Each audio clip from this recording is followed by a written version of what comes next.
아무런 준비도 예고도 없이 국방부와 합참이 쫓겨날 때, 느닷없이 외교부 관사가 사라져야만 했을 때, 국방부와 외교부의 사기가 정상적으로 유지될 수 없을 텐데, 이런 걱정을 하지 않을 수 없었습니다. 무시당하면서 윗대가리들은 조직을 대표해서 제대로 된 항변도 하지 않고, 이런 상황에서 사기가 진작되거나 유지한다는 것은 불가능하겠죠. 두드러지지도 말고 뭘 잘해보겠다고 하지도 말자. 아마도 국방부나 외교부뿐만 아니라 모든 공무원 조직이 이런 상태일 것입니다.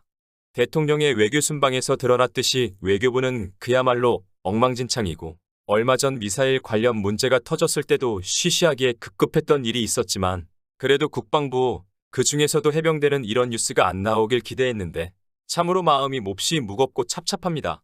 사기를 먹고 사는 집단이 군대인데 참으로 걱정입니다. 석 달 전에 한강 하류에서 빈 목선이 정박된 채 발견됐는데요. 북한 선박일 가능성이 있는데도 관할 해병부대에서 이 목선을 제대로 된 보고 없이 부순 것으로 확인됐습니다. 군 경찰은 목선 파기를 지시한 혐의로 중대장을 입건하고 대공 혐의점을 수사하고 있습니다. 이세영 기자의 단독 보도입니다.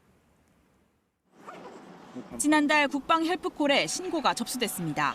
지난 7월 한강 하류인 경기도 김포 전방 경계부대 소초 근처에서 빈 목선이 정박된 채 발견됐다. 이 목선을 치우라는 지시를 받아 부쉈다는 내용이었습니다.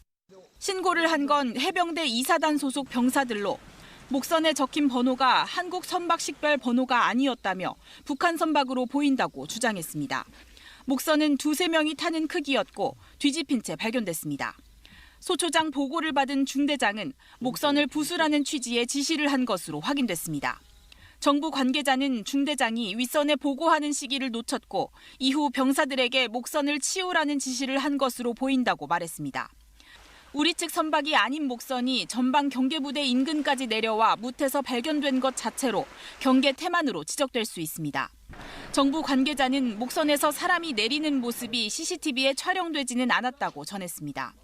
하지만 병사들의 신고 내용대로라면 우리 측 소속이 아닌 목선이 전방 경계부대 인근까지 접근한 뒤 목선에 탔던 인원들이 사라졌을 가능성을 배제할 수 없습니다. 병사들이 지시에 따라 목선을 부수는 과정에서 CCTV에 촬영되지 않도록 의도한 정황도 있는 것으로 전해졌습니다. 사실관계를 확인한 군 경찰은 제대로 된 보고 없이 목선 파기를 지시한 중대장을 지난주 직무유기 혐의로 입건하고 목선 관련 대공 혐의점이 있는지를 수사하고 있습니다.